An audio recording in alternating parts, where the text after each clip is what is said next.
September 15th, 2008. A 150-year-old financial titan that survived the Civil War, 2 World Wars, and the Great Depression vanished overnight. Trillions of nuts evaporated. Millions lost their homes.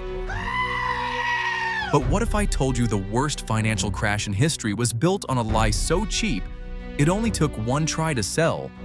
To understand how we got there, let's rewind to 2003, where it all started. This is your average squirrel. He works 40 hours a week, lives paycheck to paycheck in a rotten rented house, and has almost 0 nuts to his name.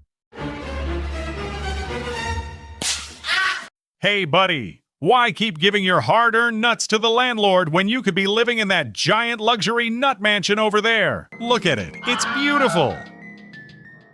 I can get you the keys by sundown. But I can't afford the monthly nut payment. I don't see the problem here. But I buy garbage stuff I don't need. Nice. That's a healthy consumer to me. But I don't even have a steady job. Who needs a job? Duh. But my credit score is a total disaster. Numbers don't always tell the whole story. But I sell feet pictures to pay my rent. We listen and we don't judge. So, Squirrel signed the papers and became a nut house owner, living the American dream. For now. Squirrel told his friends, "We are gonna be house owners! Woohoo!" And a total riot broke out. In the early 2000s, banks handed out what we call ninja loans. No income, no job, no asset verification required. If you're breathing, the banks would lend you thousands of nuts.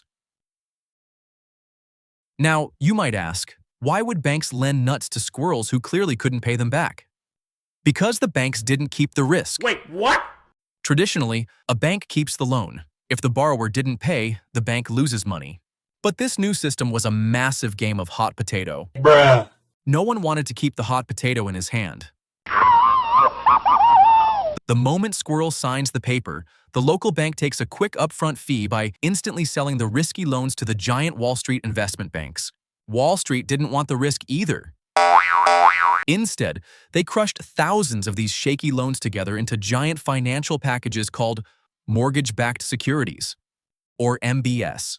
They collected enormous fees for creating the bundle and by selling them off to global investors. But before Big Bank can sell a bundle of terrible loans, they need it to look perfectly safe.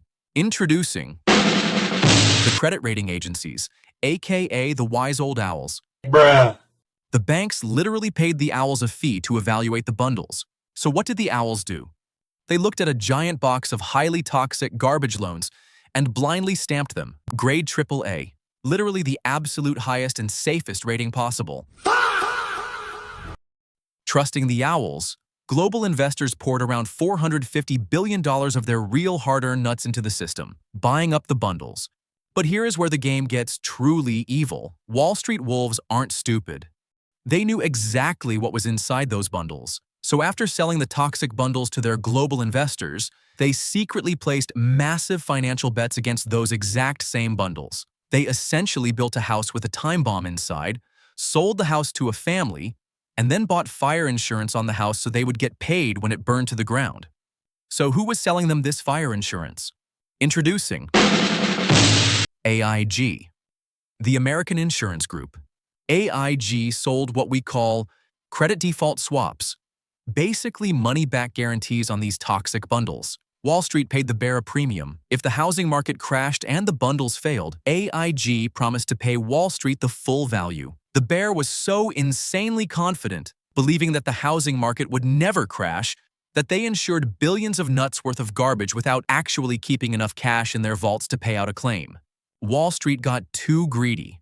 They were making so much money that they started believing their own lies. They kept mountains of these toxic bundles for themselves to collect the interest, even borrowing billions from other banks to buy more. The breaking point. Eventually, the ticking time bomb exploded. Squirrels' monthly payments skyrocketed. Millions of squirrels defaulted, realizing they owed more nuts than their houses were even worth. The housing market crashed. and the bundles instantly became worthless.